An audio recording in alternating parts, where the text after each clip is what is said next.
Hello students, ये video हम लोगों का क्लास 11th के फर्स्ट चैप्टर का सेकेंड लेक्चर होगा। पिछले लेक्चर में हम लोगों ने देखा था कि केमिस्ट्री क्या होता है, केमिस्ट्री के कितने ब्रांचेज होते हैं। उसके बाद हम लोगों ने देखा था कि मैटर क्या होता है, मैटर को हम लोग कितने ढंग से क्लासिफाई कर सकते हैं, और साथ ही साथ हम लोगों ने एलिमेंट्स, कंपाउंड्स, एटम्स और मॉलिक्यूल्स के बारे में पढ़ा था। तो हम लोग एक बार क्विक रिवीजन कर लेते हैं, जिससे आज का लेक्चर और भी अच्छे से हम लोगों को समझ में आए। ठीक है, तो पिछले लेक्चर में हम लोगों ने डिस्कस किया था कि मैटर जो है वो anything which has mass and occupies space, यानी जिसके पास भी मास है और जो स्पेस ऑक्यूपाई करता है उसको हम लोग मैटर कहते हैं। और मैटर को हम लोग दो ढंग से क्लासिफाई कर सकते हैं, एक फिजिकल क्लासिफिकेशन और एक केमिकल क्लासिफिकेशन। फिजिकल क्लासिफिकेशन में हम लोगों ने देखा था कि हम लोग मैटर को तीन ढंग से क्लासिफाई किए थे, एक सॉलिड, लिक्विड और गैस। और हम लोग जानते हैं कि जब हम लोग सॉलिड को हीट करते हैं तो वो लिक्विड में कन्वर्ट होता है, और जब हम लिक्विड को हीट करते हैं तो गैस में कन्वर्ट होता है। यानी हम लोग एक स्टेट को दूसरे स्टेट में कन्वर्ट कर सकते हैं। उसी तरह अगर हम लोग गैस को कूल करें तो वो लिक्विड बन सकता है, और अगर हम लोग लिक्विड को कूल करें तो वो सॉलिड बन जाएगा। ठीक है, यानी हम लोग सॉलिड, लिक्विड और गैस को एक स्टेट को दूसरे स्टेट में हम लोग कन्वर्ट कर सकते हैं, पर उसके लिए हम लोगों को टेम्परेचर और प्रेशर को एडजस्ट करना होगा। फिर हम लोगों ने केमिकल क्लासिफिकेशन के आधार पर मैटर को हम लोगों ने दो ढंग से क्लासिफाई किया था, एक प्योर सब्सटेंस जिनका फिक्स्ड कंपोजिशन होता है, और दूसरा मिक्सचर जिसमें हम लोग सब्सटेंसेस को किसी भी रेशियो में हम लोग मिलाते हैं। फिर हम लोगों ने प्योर सब्सटेंस को दो ढंग से क्लासिफाई किया था, एक एलिमेंट और दूसरा कंपाउंड। एलिमेंट हम लोगों ने देखा था उसमें एक ही प्रकार के एटम्स होते हैं, और कंपाउंड वैसे सब्सटेंस है जिसमें एक से ज्यादा टाइप के एलिमेंट्स रहते हैं। फिर हम लोगों ने देखा था कि मिक्सचर भी दो प्रकार के हो सकते हैं, एक होमोजीनियस मिक्सचर और दूसरा हेट्रोजीनियस मिक्सचर। होमोजीनियस मिक्सचर में अगर हम लोग देखें, कंपोजिशन तो यूनिफॉर्म होता है और प्रॉपर्टीज जो है वो हर एक जगह का सेम रहेगा, लेकिन जो हेट्रोजीनियस मिक्सचर है वो ऐसा नहीं होता है, उसमें जो कंपोजिशन है वो थ्रू आउट जो है यूनिफॉर्म नहीं रहेगा। ठीक है, अब हम लोग यहाँ पर कुछ और बातें सीखने का हम लोग प्रयास करेंगे। जैसे कि सबसे पहले अगर हम लोग कहें NaCl, तो जैसा कि हम लोग सब लोग जानते हैं कि NaCl एक आयोनिक कंपाउंड है, जिसमें सोडियम जो है Na+ के फॉर्म में रहता है कटायन, और Cl जो है वो Cl- यानी एनायन के फॉर्म में रहता है। तो सवाल उठता है कि क्या NaCl एक कंपाउंड है? तो जैसा कि हम लोग पढ़ चुके हैं कि कंपाउंड में एक से अधिक टाइप के एलिमेंट्स होते हैं। तो NaCl में यहां पर दो एलिमेंट्स हैं, एक सोडियम और दूसरा क्लोरीन, इसीलिए NaCl एक कंपाउंड है, इसमें कोई शक नहीं है। अब सवाल उठता है कि क्या NaCl को हम एक मॉलिक्यूल बोल सकते हैं? तो जैसा कि हम लोगों ने पिछले क्लास में देखा था कि मॉलिक्यूल जो है वो एटम से कंपोज होते हैं और उनका फ्री एग्जिस्टेंस होता है। लेकिन अगर हम लोग किसी भी आयोनिक कंपाउंड को देखें, जैसे कि NaCl, तो अगर हम लोग NaCl का कोई भी एक छोटा सा भी टुकड़ा लेंगे तो उसमें मिलियंस ऑफ मिलियंस Na+ और साथ ही Cl- आयंस रहेंगे। यानी कभी भी एक Na+ और एक Cl- को हम लोग अलग अलग नहीं कर सकते हैं, मतलब एक NaCl को हम लोग हटा नहीं सकते हैं। यानी जब भी हम आयोनिक कंपाउंड कहते हैं तो उसका मतलब समझना चाहिए कि उसमें बहुत सारे कटायंस हैं और बहुत सारे एनायंस हैं, जबकि मॉलिक्यूल जो है वो एटम से मिलकर बने होते हैं और उनका फ्री एग्जिस्टेंस होता है, पर एक Na+ और एक Cl- का फ्री एग्जिस्टेंस नहीं है। हम लोग आगे चलकर पढ़ेंगे कि हर एक Na+ के अराउंड 6 Cl- रहता है, और उसी तरह से हर एक Cl- के अराउंड 6 Na+ रहता है। तो कहने का सेंस ये है कि जब भी हम लोग आयोनिक कंपाउंड कहें तो उसको हम लोग कंपाउंड तो कह सकते हैं, जैसे NaCl एक कंपाउंड है, MgCl2 एक कंपाउंड है, पर आयनिक कंपाउंड में कभी भी हम लोग मॉलिक्यूल वर्ड हम लोग उसके लिए यूज नहीं करते हैं, क्योंकि मॉलिक्यूल जो है वो एटम से मिलकर बने होते हैं और उनका फ्री एग्जिस्टेंस होता है, जबकि आयनिक कंपाउंड में जो है वो आयंस होते हैं और उनका फ्री एग्जिस्टेंस नहीं होता है, सभी आयंस आपस में जुड़े रहते हैं। तो ये बहुत ही इंपॉर्टेंट पॉइंट है कि कोई भी अगर हम लोग को आयोनिक कंपाउंड अगर हम लोगों को मिलता है तो उसको हम लोग मॉलिक्यूल नहीं कहेंगे। यानी NaCl एक आयनिक कंपाउंड तो है लेकिन मॉलिक्यूल नहीं है, क्योंकि उसमें आयंस होते हैं, जबकि मॉलिक्यूल में जो है वो एटम्स होते हैं। ठीक है, तो आज का क्लास हम लोग स्टार्ट करेंगे कुछ क्वेश्चंस के साथ। जो हम लोग ने पिछले लेक्चर में जो पढ़ा था उसी पर हम लोग कुछ क्वेश्चंस को पहले सॉल्व करेंगे। ठीक है, तो जैसा कि हम लोग यहां पर देख रहे हैं, फर्स्ट क्वेश्चन जो है वो है which of the following are elements. पूछा जा रहा है कि इनमें से कौन जो है वो एलिमेंट्स है। तो जैसा कि हम लोग पढ़ चुके हैं कि जो एलिमेंट्स होते हैं उनमें एक ही प्रकार के एटम्स होने चाहिए। ठीक है, तो जो फर्स्ट ऑप्शन दिया हुआ है हीलियम एंड H2O, तो देखिए हीलियम एक एलिमेंट है क्योंकि इसमें एक ही प्रकार के एटम्स होंगे, लेकिन वाटर जो है वो एलिमेंट नहीं है, ये एक कंपाउंड है क्योंकि इसमें दो डिफरेंट टाइप्स के एलिमेंट्स है, एक हाइड्रोजन है और एक ऑक्सीजन है, इसलिए ये ऑप्शन हम लोगों का गलत हो जाएगा। बी सोडियम, सोडियम एक एलिमेंट है क्योंकि इसमें एक ही प्रकार के एटम्स होंगे, लेकिन NH3 यानी अमोनिया ये एलिमेंट नहीं है, इसमें दो डिफरेंट टाइप के एटम्स हैं, एक नाइट्रोजन और दूसरा हाइड्रोजन, तो ये भी ऑप्शन नहीं होगा। सी P4, तो P4 एक एलिमेंट हो गया क्योंकि यहां पर चारों जो एटम्स हैं वो एक समान है, फास्फोरस। ठीक है, लेकिन अगर हम लोग H2O2 देखें तो ये एलिमेंट नहीं है क्योंकि इसमें दो डिफरेंट टाइप के एलिमेंट्स हैं, तो ये हम लोगों का एक कंपाउंड हो जाएगा। ठीक है, तो A, B, C इसमें से ऑप्शन नहीं होगा। लेकिन हम लोग D देखते हैं, P4 जानते हैं हम लोग इसको व्हाइट फास्फोरस भी बोलते हैं, तो ये एलिमेंट है क्योंकि इसमें जो सभी एटम्स हैं वो एक ही टाइप के हैं, और उसी तरह S8 भी जो है वो हमारा एलिमेंट होगा क्योंकि इसमें जो 8 एटम्स है वो सभी एक ही प्रकार के हैं। ठीक है, तो इस क्वेश्चन का जो आंसर हो जाएगा हम लोगों का वो डी हो जाएगा। ठीक है, अब हम लोग सेकंड क्वेश्चन की ओर देखते हैं। तो सेकंड क्वेश्चन है which of the following are compounds. तो कंपाउंड्स क्या होते हैं? तो कंपाउंड्स में एक से अधिक प्रकार के एलिमेंट्स होते हैं। ठीक है, तो हम लोगों का यहां पर कुछ ऑप्शंस दिया गया है, जैसे फर्स्ट H2 एंड O2। तो H2 जो है वो एलिमेंट है और O2 भी एलिमेंट है क्योंकि उसमें एक ही टाइप के हम लोगों के पास एटम्स हैं। ठीक है, N2 एंड O3 ये भी एलिमेंट है, और ओजोन भी जो है वो ऑक्सीजन का एलोट्रोप है ना, तो बी ऑप्शन भी नहीं होगा।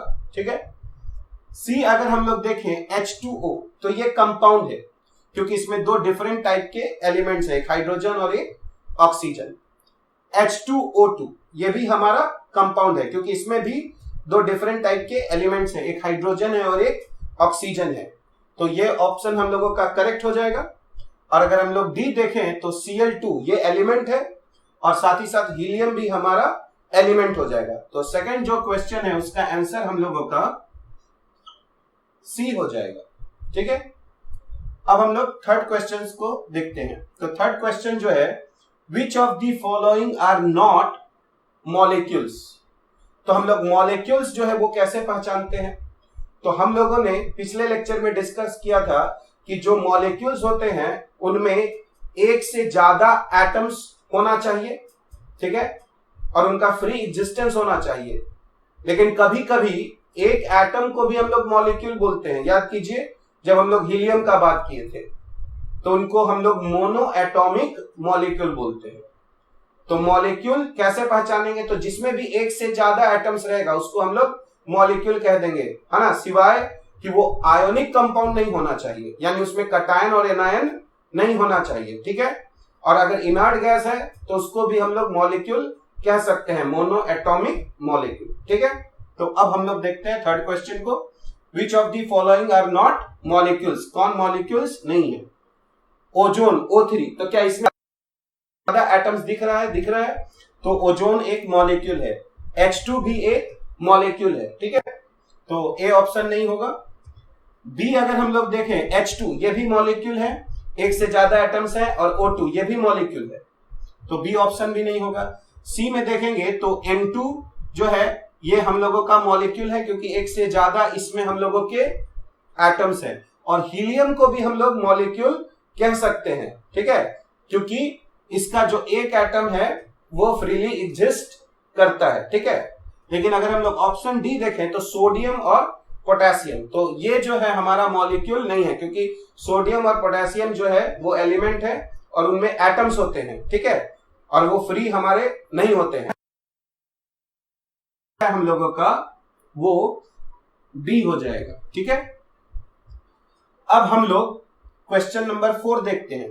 विच of the following are molecules, हम लोगों से पूछा जा रहा है कि कौन इसमें से मॉलिक्यूल्स है। फर्स्ट NaCl, तो जैसा कि अभी हम लोगों ने डिस्कस किया था कि NaCl जो है वो कंपाउंड तो है पर मॉलिक्यूल नहीं है, क्योंकि उसमें आयंस है, और एक Na+ और एक Cl- मिलकर फ्रीली एग्जिस्ट नहीं करेगा। ठीक है, तो NaCl को हम लोग मॉलिक्यूल नहीं कह सकते हैं। उसी तरह हम लोग जानते हैं MgCl2 भी एक आयोनिक कंपाउंड है, तो इसके लिए भी हम लोग मॉलिक्यूल वर्ड यूज नहीं कर सकते हैं। KCl ये भी है ना, आयोनिक कंपाउंड है, K+ और Cl-, तो ये भी मॉलिक्यूल नहीं है। लेकिन अगर हम लोग कहें O3 ओजोन, तो ये मॉलिक्यूल है, क्योंकि इसमें एक से ज्यादा हम लोगों के एटम्स मिल रहे हैं, और इसलिए यहां पर इस क्वेश्चन का जो आंसर है वो हम लोगों का बी हो जाएगा। अब हम लोग एटम्स और मॉलिक्यूल्स के बारे में कुछ और पॉइंट्स हम लोग डिस्कस करते हैं। जैसे कि अगर हम लोग कहें CH4, ठीक है, तो CH4 एक कंपाउंड है। ठीक है, क्योंकि उसमें दो एलिमेंट्स है, एक कार्बन और एक हाइड्रोजन। ठीक है, अब अगर हम लोग कहें कि क्या CH4 एक मॉलिक्यूल को रिप्रेजेंट कर सकता है, तो हाँ, CH4 एक मॉलिक्यूल को भी रिप्रेजेंट कर रहा है। ठीक है, क्योंकि इसमें एक से ज्यादा एटम है। ठीक है, तो अगर हम लोग कहें कि मीथेन में कार्बन के कितने एटम्स हम लोग को दिख रहा है, तो मीथेन में कार्बन का एक एटम है और हाइड्रोजन का कितना एटम है? 4। तो अगर हम लोग कहें CH4, तो अगर हम लोग कहें कि CH4 का अगर हम लोग 1 molecule of methane, 1 molecule of methane contains 5 atoms। ठीक है, तो अगर हम लोग मीथेन का एक मॉलिक्यूल लेंगे तो उसमें कार्बन का एक एटम है और हाइड्रोजन का 4 एटम्स है, तो टोटल हमारे पास एटम्स की संख्या 4 + 1 = 5।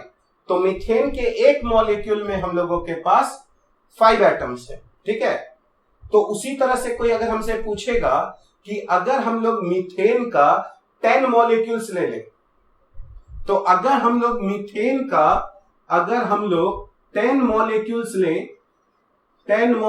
लें और कोई हमसे अगर पूछे कि 10 मॉलिक्यूल्स में कितने एटम्स होंगे, तो जैसा कि हम लोग देख रहे हैं कि अगर एक मॉलिक्यूल में 5 एटम्स हैं तो 2 मॉलिक्यूल में 10 एटम्स हो जाएंगे। उसी तरह जितने मॉलिक्यूल्स दिए रहेंगे, है ना, उससे हम लोग मल्टीप्लाई कर देंगे 5 को। तो यहां पर कितने मॉलिक्यूल्स दिए हुए हैं? 10 मॉलिक्यूल्स दिए हुए हैं। ठीक है, तो हर मॉलिक्यूल में हम लोगों को कितने एटम्स मिल रहे हैं? 5। तो 10 मॉलिक्यूल्स में हम लोग को कितने एटम्स मिलेंगे? 10 × 5 = क्या हो जाएगा? 50 एटम्स।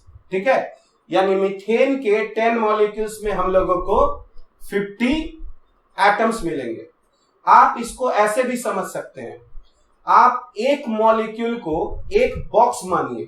ठीक है, एक बक्सा, हर एक मॉलिक्यूल को एक बॉक्स मानिए, और एटम को एक स्फीयर मानिए, यानी एक गेंद मानिए। जैसे कि अगर हम लोग मीथेन देखें, तो अगर हम लोग एक यहां पर बॉक्स यहां पर ड्रॉ करें, तो ये मीथेन का एक मॉलिक्यूल हो गया जिसमें कार्बन का एक एटम है और हाइड्रोजन का जो है हम लोगों का वो यहां पर 4 एटम हो जाएगा।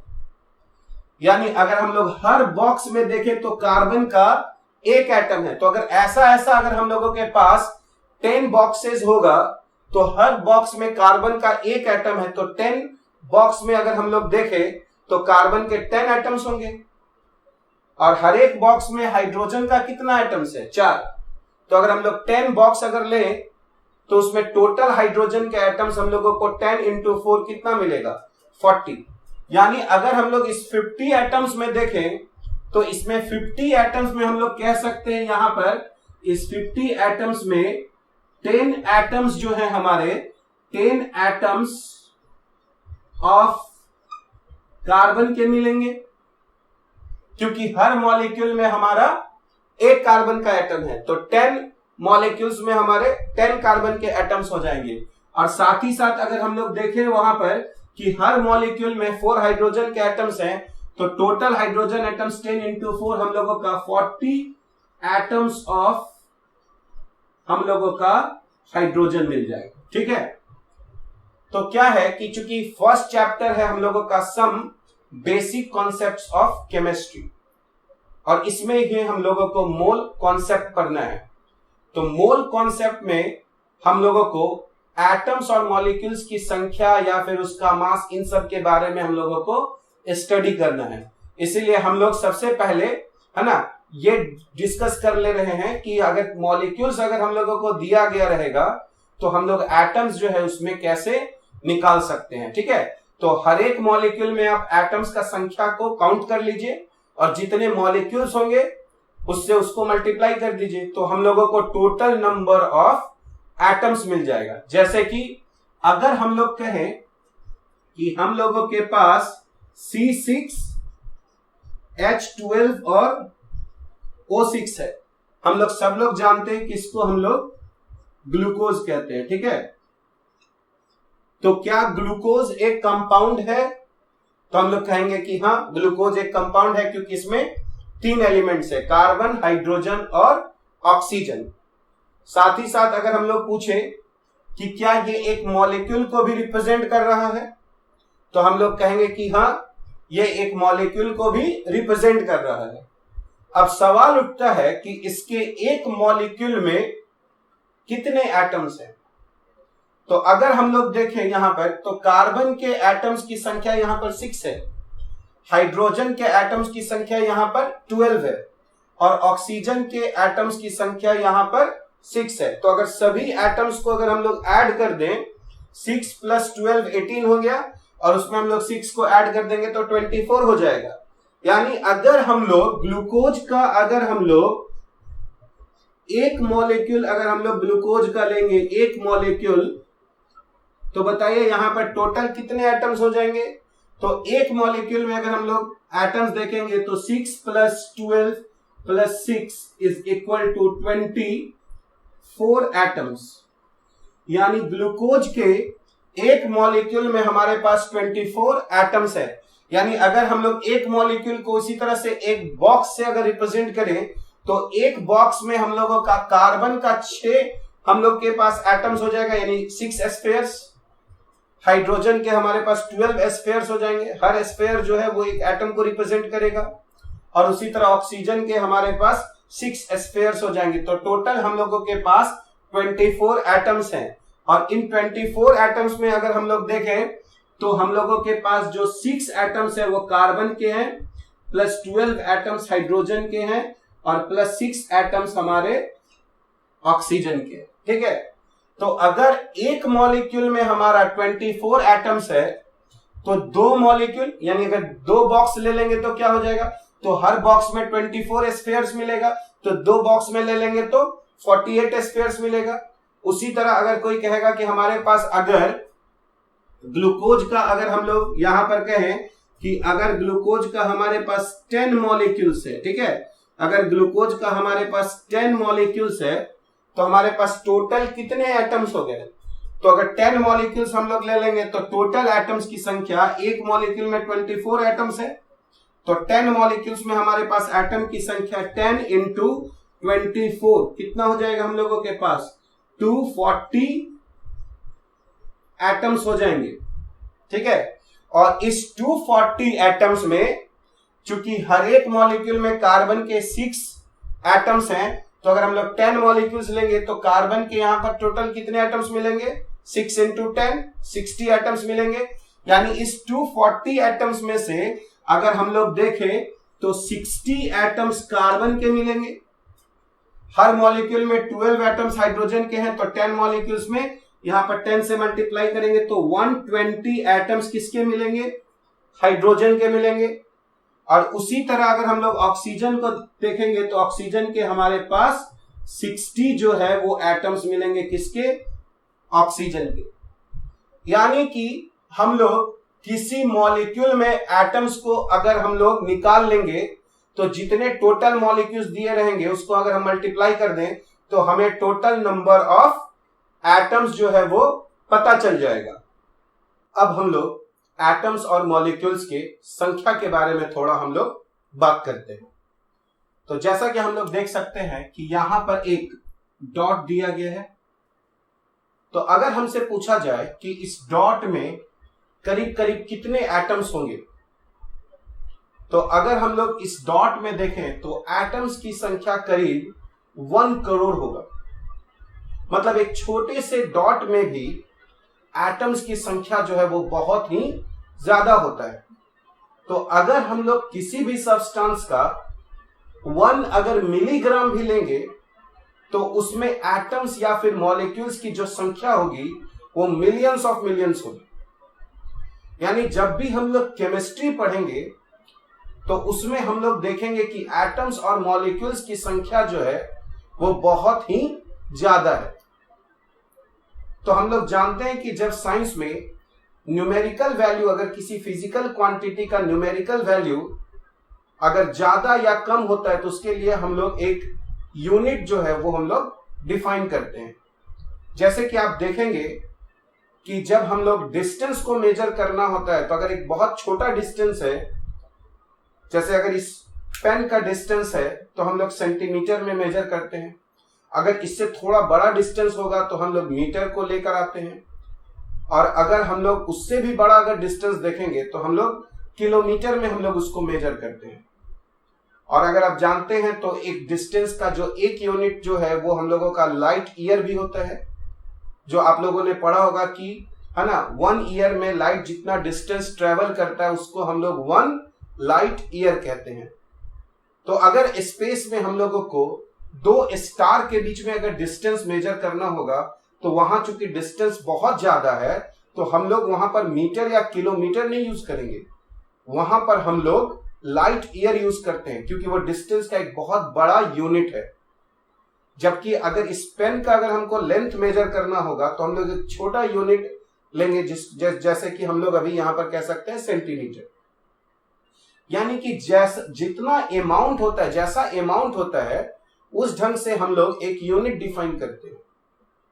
जैसे कि अगर हम लोग किसी फल वाले के पास जाते हैं और हम लोग कहते हैं कि भैया आप 12 केले दे दो, तो हम लोग 12 केले की जगह हमेशा 1 दर्जन बोलते हैं।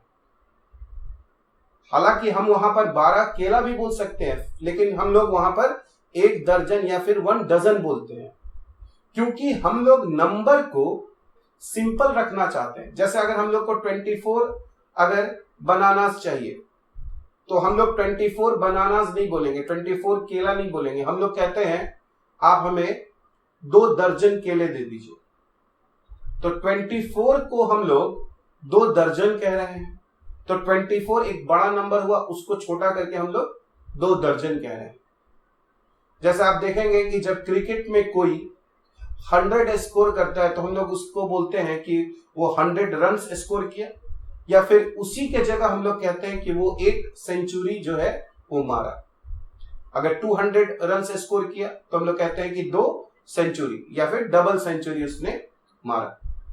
यानी कहने का सेंस ये हुआ कि अगर हम लोगों का कोई फिजिकल जो क्वांटिटी है, अगर उसका न्यूमेरिकल वैल्यू ज्यादा होता है या कम होता है, तो उसी के अनुसार से हम लोग एप्रोप्रिएट जो है वो यूनिट हम लोग लेते हैं।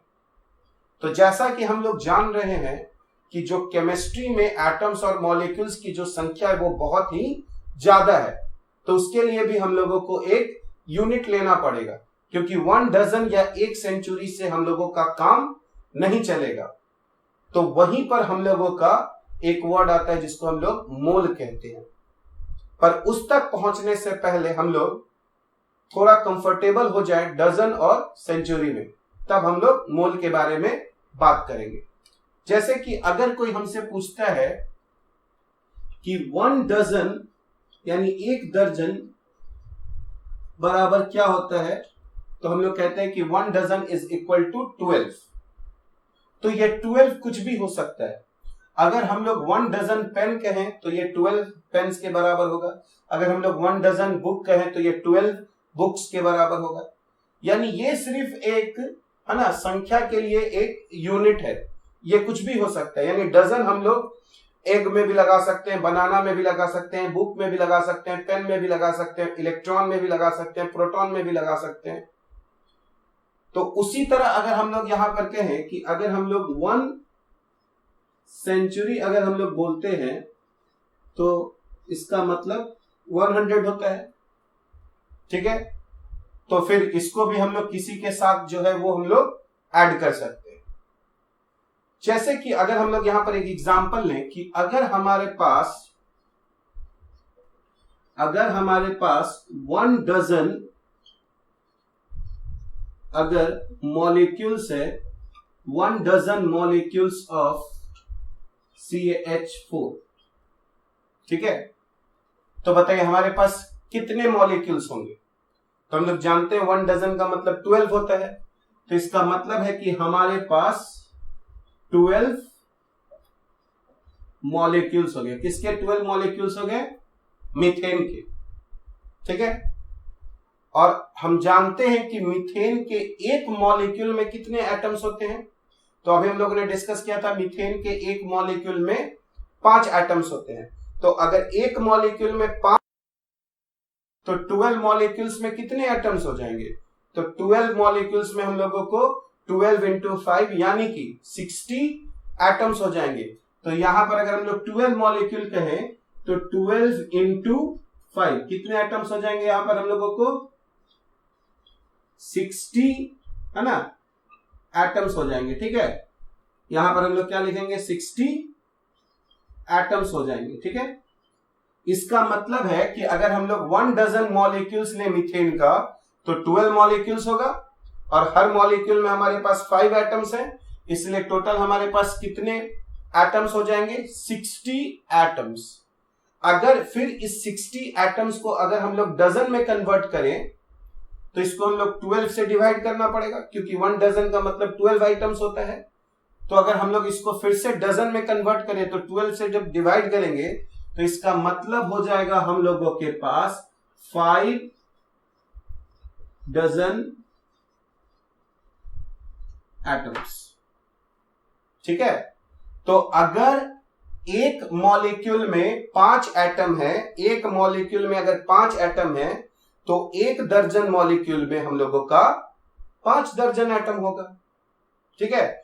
उसी तरह अगर हम लोग कहें कि यहां पर अगर हम लोगों के पास 1 सेंचुरी मॉलिक्यूल्स है ऑफ CH4, अगर हमारे पास 1 सेंचुरी मॉलिक्यूल्स ऑफ CH4 है तो कितने मॉलिक्यूल्स है हमारे पास? तो हमारे पास 100 मॉलिक्यूल्स हो गए। अब अगर हमारे पास 100 मॉलिक्यूल्स हैं तो हर मॉलिक्यूल में 5 एटम्स हैं, तो टोटल हम लोगों के पास कितने एटम्स हो गए? तो टोटल हम लोगों के पास 100 इंटू 5 इज इक्वल टू कितने एटम्स हो गए? 500 एटम्स हो गए, ठीक है।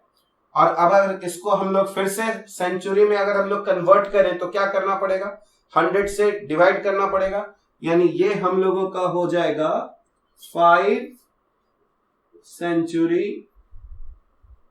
एटम्स। यानी हम लोग यहां पर देख रहे हैं कि अगर हम लोग 1 डजन मॉलिक्यूल बोल रहे हैं तो ये 5 डजन एटम हो जाएगा, क्योंकि एक मॉलिक्यूल में 5 एटम होते हैं। तो अगर एक मॉलिक्यूल में 5 एटम है तो एक डजन में 5 डजन एटम्स हो जाएंगे। उसी तरह एक सेंचुरी मॉलिक्यूल्स ऑफ CH4 देखेंगे तो 500 एटम्स है, फिर उसको सेंचुरी में बदलेंगे तो 5 सेंचुरी एटम्स हो जाएंगे। कहने का सेंस यह हुआ कि अगर हम लोग जितना डजन बोलेंगे, यानी एक मॉलिक्यूल में जितने एटम्स होंगे एक डजन में, है ना, उतने ही हम लोग अगर कहेंगे एटम्स भी हो जाएंगे। यानी कि एक डजन में अगर हम लोग के पास 12 मॉलिक्यूल्स होते हैं और हर मॉलिक्यूल्स में अगर 5 एटम्स है तो हम लोग कहेंगे कि 1 डजन मॉलिक्यूल में हम लोगों को 5 डजन एटम्स मिलेंगे। ठीक है, तो अगर हम लोग कहें कि एक मोल बराबर कितने होते हैं, तो हम लोगों को नहीं पता है कि सपोज कीजिए एक मोल में कितना होता है, तो हम लोग क्या करते हैं, एक मोल में हम लोग x मान लेते हैं। एक मोल में हम लोग x मान लेते हैं। ये x हो सकता है एक मोल में 10 हो, 20 हो, 50 हो, 100, हमको कुछ नहीं मालूम है। तो एक मोल में कितना है, x। तो देखिए अगर हम लोग कहें 1 डजन मॉलिक्यूल्स ऑफ मीथेन की जगह अब 1 मोल, है ना, मॉलिक्यूल्स ऑफ CH4, बताइए कितने मॉलिक्यूल्स हैं। तो 1 मोल में हमको तो नहीं पता है तो हम लोग x मान लिए। तो 1 मोल मॉलिक्यूल्स ऑफ मीथेन में कितने मॉलिक्यूल्स हो गए, x मॉलिक्यूल्स हो गए। अब बताइए टोटल कितने एटम्स होंगे, तो हर मॉलिक्यूल में 5 एटम्स हैं, तो जितने मॉलिक्यूल्स हैं उसमें 5 से मल्टीप्लाई कर देते हैं। तो ये हम लोगों का x इंटू 5 एटम्स हो जाएगा। अब बताइए अगर हम लोग इसको वापस से अगर मोल में कन्वर्ट करना होगा तो फिर हम लोगों को x से डिवाइड करना होगा, क्योंकि एक मोल में x होता है। तो जैसे ही हम लोग x से डिवाइड करेंगे ये हमारा 5 मोल एटम्स हम लोगों को मिल जाएगा। यानी कि एक मोल में कितना होता है इससे कोई मतलब नहीं है। अगर हम एक मोल मॉलिक्यूल्स लेंगे मीथेन का तो हमेशा हमको 5 मोल एटम्स मिलेगा। जिस तरह से हम लोग अगर एक डजन मॉलिक्यूल लेंगे मीथेन का तो 5 डजन एटम्स मिलेगा। एक सेंचुरी लेंगे मॉलिक्यूल का तो हम लोगों को 5 सेंचुरी एटम्स मिलेगा। उसी तरह अगर हम लोग एक मोल मॉलिक्यूल्स लेंगे मीथेन का तो हमको 5 मोल एटम्स मिलेगा। ठीक है, यानी हम लोग एक मोल बराबर क्या है उससे कोई मतलब नहीं है। ठीक है, तो अगर हम लोग यहां पर कहें कि मीथेन में कार्बन के कितने एटम हैं, 1, हाइड्रोजन के कितने एटम हैं, 4, इसका मतलब है कि हम लोग जितना मॉलिक्यूल्स लेंगे उतना ही कार्बन के एटम्स होंगे और जितने मॉलिक्यूल्स लेंगे उसका 4 गुना ज्यादा, 4 टाइम्स हम लोगों को हाइड्रोजन के एटम्स मिलेंगे। तो जितना भी हम मॉलिक्यूल लें, अगर हम इसका 1 मोल मॉलिक्यूल लेंगे तो हमको समझना चाहिए कि 1 मोल में क्या होता है उससे कोई मतलब नहीं है। अगर हम मीथेन का 1 मोल लेंगे तो कार्बन के एटम्स की संख्या 1 मोल होगी और हाइड्रोजन के एटम्स की संख्या हम लोगों का 4 मोल होगा, क्योंकि हर एक मॉलिक्यूल में कार्बन का 1 एटम और हाइड्रोजन का 4 एटम होता है। अब हम लोग देखेंगे कि 1 मोल जो है वो एग्जैक्टली कितने के बराबर होता है। ठीक है, तो हम लोग यहां पर देखेंगे कि 1 मोल जो होता है वो हम लोग लिखते हैं 6.02 इंटू 10 टू दी पावर 23। ठीक है, यानी इतने को हम लोग 1 मोल कहते हैं। ये भी 6.023, इससे भी आगे नंबर होता है, पर जब हम लोग न्यूमेरिकल्स बनाते हैं तो उसके लिए हम लोग सिर्फ 6.02 इंटू 10 टू दी पावर 23 ही लेंगे। यानी अगर कोई मेरे पास इतना ऑब्जेक्ट होगा उसको हम लोग 1 मोल कहेंगे। जैसा अगर कोई मेरे पास 12 ऑब्जेक्ट्स है तो हम लोग क्या बोलेंगे, 1 डजन। कोई 100 ऑब्जेक्ट्स है तो हम बोलेंगे 1 सेंचुरी। उसी तरह अगर हमारे पास हमारे पास ऑब्जेक्ट्स होंगे तो हम लोग इसको 1 मोल कहेंगे, यानी 1 मोल संख्या का एक बहुत बड़ा यूनिट होता है। तो एक्चुअल में मोल जो है वो एक यूनिट है। केमिस्ट्री में हम लोग इसलिए उसका यूज कर पाते हैं क्योंकि केमिस्ट्री में हम लोग एटम्स और मॉलिक्यूल्स का संख्या देखते हैं जो बहुत ही ज्यादा होता है, और इसलिए मोल हम लोगों के लिए थोड़ा यहां पर फायदेमंद यूनिट हो जाता है। तो अगर हम लोग यहां पर कहते हैं कि हमारे पास 1 मोल, अगर हम लोग कहें बुक्स है हमारे पास, तो इसका मतलब क्या हुआ? 6.02 into 10 to the power 23 books. तो ऐसा जरूरी नहीं है कि ये जो है हम लोग सिर्फ एटम या मॉलिक्यूल्स के लिए हम लोग यहां पर लिखें। जैसे हम लोग 1 डजन या 1 दर्जन किसी के साथ भी लगा सकते हैं, एग, पेन, बुक, एप्पल किसी के साथ भी लगा सकते हैं, उसी तरह 1 मोल भी हम लोग किसी के साथ लगा सकते हैं। ठीक है, तो अगर हम लोग यहां पर लिखे 1 मोल बुक्स, तो 6.02 into 10 to the power 23 books. अगर हम लोग कहें 1 मोल हाइड्रोजन, तो इसका मतलब क्या हुआ? 1 मोल हाइड्रोजन का मतलब क्या हुआ? तो अब ये यहां पर थोड़ा सा हो गया गड़बड़, क्योंकि हाइड्रोजन जो है वो एटम्स भी हो सकता है और हाइड्रोजन मॉलिक्यूल्स भी हो सकता है। तो अगर हम लोग 1 मोल हाइड्रोजन कहेंगे तो ये जो चीज है ये डिस्क्रिप्शन पूरा कंप्लीट नहीं है, यानी 1 मोल हाइड्रोजन का कोई मतलब नहीं है, क्योंकि हाइड्रोजन एक एलिमेंट है और उसमें एटम भी हो सकता है या मॉलिक्यूल भी हो सकता है। यानी हम लोगों को यहां क्लियरली स्पेसिफाई करना पड़ेगा कि हम लोग एटम्स के बारे में बात कर रहे हैं कि मॉलिक्यूल्स के बारे में बात कर रहे हैं।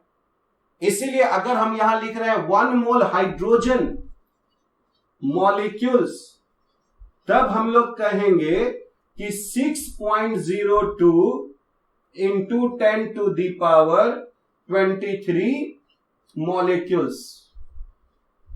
ठीक है, अगर हम यहां 1 मोल हाइड्रोजन एटम्स लेते तो 6.02 into 10 to the power 23 atoms होता, यानी यहां पर जो हम लेंगे वही यहां पर आ जाएगा। अगर यहां पर बुक लेंगे तो ये बुक आ जाएगा, पेन लेंगे पेन आ गया, मॉलिक्यूल्स ले लिए मॉलिक्यूल्स आ गया, एटम्स लेंगे तो एटम आ जाएगा, और अगर इलेक्ट्रॉन लेंगे तो उधर भी इलेक्ट्रॉन हमको लिखना पड़ेगा। तो अगर हम लोग 1 मोल हाइड्रोजन मॉलिक्यूल्स कहें, ठीक है, तो कितने मॉलिक्यूल्स हो गए? 6.02 इंटू 10 to the power 23।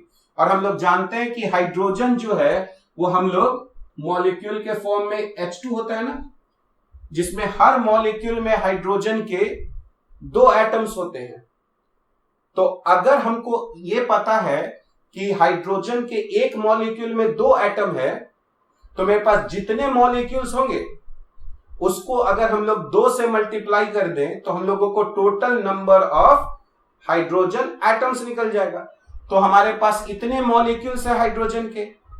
अगर हमसे कोई पूछेगा कि कितने एटम्स हुए हाइड्रोजन के, तो हर मॉलिक्यूल में 2 हाइड्रोजन के एटम्स है, तो हम लोग इसको लिखेंगे 6.02 into 10 to the power 23 into 2।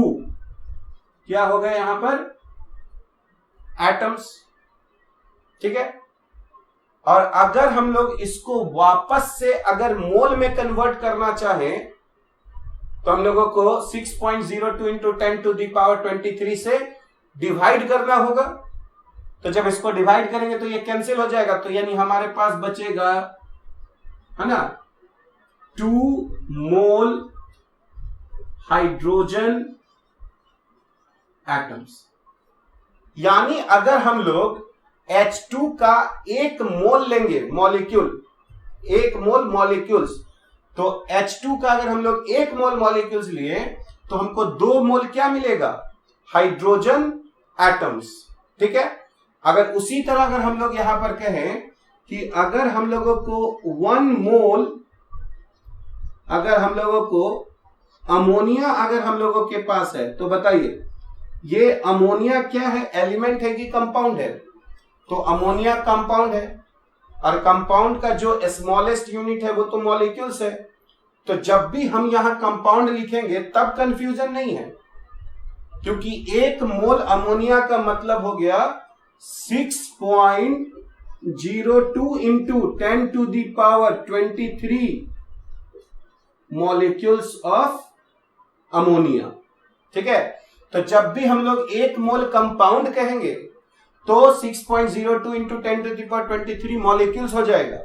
पर जब हम 1 मोल अगर हाइड्रोजन सिर्फ लिखेंगे तो वो जो है वो पूरा स्टेटमेंट नहीं है, क्योंकि हाइड्रोजन एलिमेंट है और वो एटम H या फिर H2 दोनों के रूप में पॉसिबल है।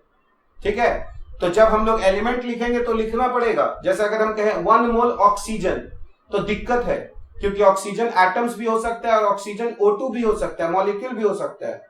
इसलिए एलिमेंट को बोलते समय थोड़ा केयरफुल होना है। और जब हम कंपाउंड बोलेंगे तो कंपाउंड में तो मॉलिक्यूल्स होते हैं, उनका स्मॉलेस्ट यूनिट मॉलिक्यूल्स है। तो जब भी हम लोग 1 मोल अमोनिया कहेंगे तो 6.02 into 10 to the power 23 molecules. बताइए हर एक मॉलिक्यूल में कितने एटम है? 1 नाइट्रोजन का और 3 हाइड्रोजन का, तो टोटल 4 एटम्स हो गए। तो जितने मॉलिक्यूल्स होंगे उसको हम लोग 4 से मल्टीप्लाई करेंगे, तो 4 into 6.02 into 10 to the power 23, ये टोटल क्या हो जाएंगे? एटम्स। यानी 1 मोल अमोनिया में मेरे पास इतने एटम्स हैं। अगर हम इसको वापस मोल में कन्वर्ट करें तो हमको 6.02 इंटू 10 टू द पावर 23 से डिवाइड करना पड़ेगा। जैसे अगर कोई आपको दर्जन में कह रहा है कि कन्वर्ट करना है और आपके पास कोई कहा कि 60 ऑब्जेक्ट्स है, उसको दर्जन में कन्वर्ट करो, तो आप 12 से डिवाइड करोगे। अगर सेंचुरी में कन्वर्ट करना है तो 100 से डिवाइड करोगे। और अगर आपको मोल में कन्वर्ट करना है तो 6.02 इंटू 10 टू द पावर 23 से डिवाइड करोगे तो ये मोल में आ जाएगा। तो जैसे ही डिवाइड करोगे तो ये कैंसिल हो जाएगा, तो ये हम लोगों का आ जाएगा 4 मोल एटम्स। ठीक है, यानी 1 मोल अमोनिया का मतलब 4 मोल एटम्स हो गए। अब बताइए तो हर एक मॉलिक्यूल में नाइट्रोजन के कितने एटम हैं? 1। यानी जितना मोल मॉलिक्यूल्स होगा उतना ही मोल हमारे पास नाइट्रोजन के एटम्स होंगे, क्योंकि हर मॉलिक्यूल में एक ही एटम है। तो अगर 1 मोल मॉलिक्यूल है तो 1 मोल नाइट्रोजन एटम। लेकिन अगर 1 मोल अमोनिया है और उसमें हाइड्रोजन पूछा जाएगा तो हर मॉलिक्यूल में 3 हाइड्रोजन एटम्स है। तो जितने हमारे पास मॉलिक्यूल्स होंगे उससे 3 गुना ज्यादा हाइड्रोजन एटम्स होगा। बस ऐसे समझना है कि जितने हमारे पास मॉलिक्यूल्स हैं उससे 3 गुना ज्यादा हाइड्रोजन एटम्स होगा। तो मेरे पास कितने मॉलिक्यूल्स हैं? 1 मोल। तो मेरे पास हो जाएगा, है ना, 1 मोल, है ना, नाइट्रोजन हमारा पास है यहां पे, तो 1 मोल नाइट्रोजन एटम्स। और हाइड्रोजन के हमारे पास कितने होंगे? 3 मोल हाइड्रोजन एटम्स हो जाएंगे। ठीक है, अब हम लोग एक और एग्जांपल लेते हैं। जैसे अगर हमारे पास 1 मोल ग्लूकोज है, C6H12 और O6।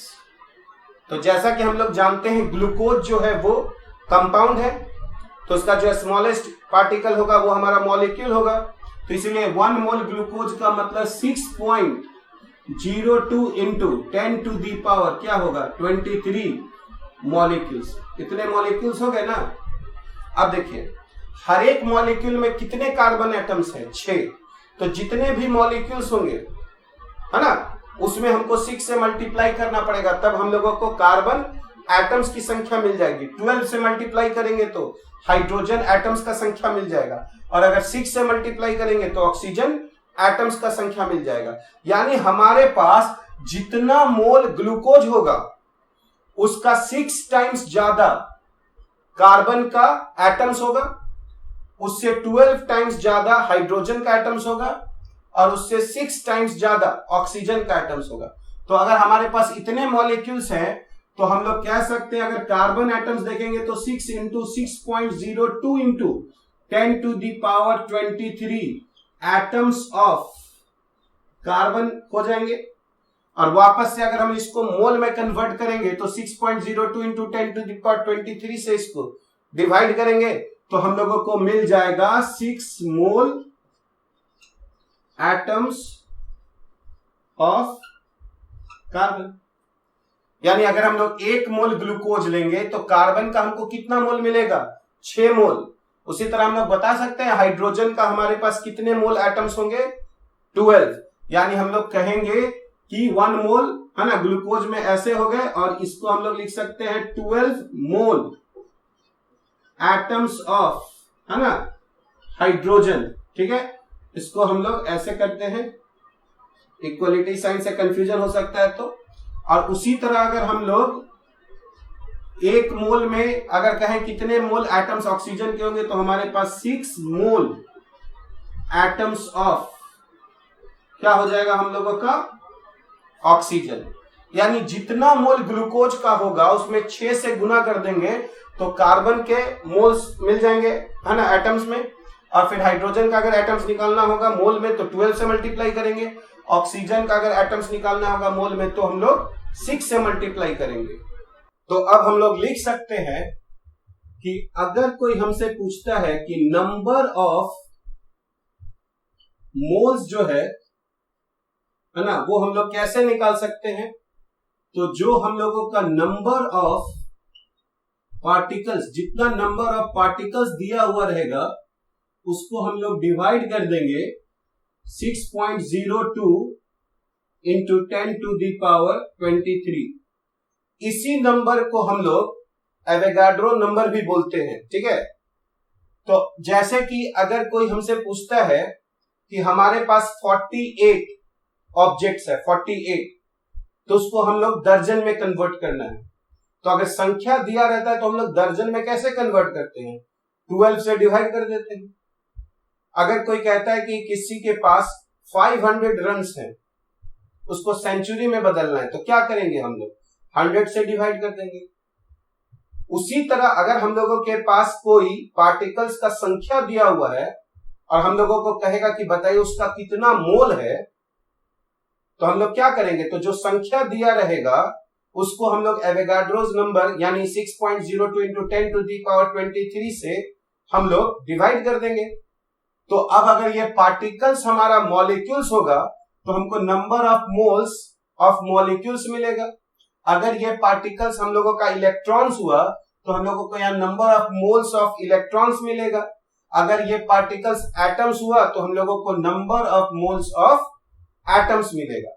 ठीक है, इसका मतलब है अगर संख्या दिया हुआ है तो एवोगाड्रोस नंबर से डिवाइड कर देंगे तो नंबर ऑफ मोल्स मिल जाएगा, और अगर नंबर ऑफ मोल्स दिया हुआ है तो उसको अगर हम लोग 6.02 इंटू 10 टू दी पावर 23 से अगर मल्टीप्लाई कर देंगे तो हम लोगों का यहां नंबर ऑफ पार्टिकल्स निकल जाएगा। ठीक है, तो इसको हम लोग एक एग्जांपल से समझते हैं। जैसे कि अगर हम लोगों के पास यहां पर एक एग्जांपल है, ठीक है, कि अगर हमारे पास नंबर ऑफ जो मॉलिक्यूल्स हैं, नंबर ऑफ मॉलिक्यूल्स ऑफ अगर हम लोग मीथेन देखें तो अगर हम लोगों के पास 3.01 इंटू 10 टू दी पावर 23 जो है हमारे पास मॉलिक्यूल्स है, किसके? मीथेन के। और कोई हमसे पूछता है कि बताइए हम लोगों के पास कितना मोल मीथेन है, तो हम लोग यहां पर कहेंगे कि जो नंबर ऑफ मोल्स हो जाएगा हम लोगों का क्या? CH4 का नंबर ऑफ मोल्स जो हो जाएगा CH4 का, तो जितना पार्टिकल्स दिया हुआ है 3.01 इंटू 10 टू दी पावर 23 को, उसको डिवाइड कर देंगे हम लोग 6.02 इंटू 10 टू दी पावर 23 से। तो देखिए ये 23 10 का पावर 23 ये कैंसिल हो जाएगा, तो हम लोगों को यहां पर मिल जाएगा हाफ। यानी इतने मॉलिक्यूल्स का मतलब हम लोगों का हाफ मोल हो गया। ठीक है, तो जितना भी मॉलिक्यूल्स दिया हुआ रहेगा हम लोग क्या करेंगे? उसको एवोगाड्रोस नंबर से डिवाइड कर देंगे तो हम लोगों को नंबर ऑफ मोल्स मिल जाएगा। ठीक है, तो अब हम लोग यहां पे एक क्वेश्चन देखते हैं। क्वेश्चन है कैलकुलेट द number of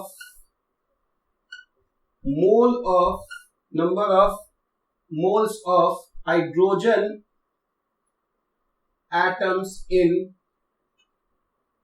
1 मोल, है ना, calculate the number of moles of hydrogen atoms in 1 mole of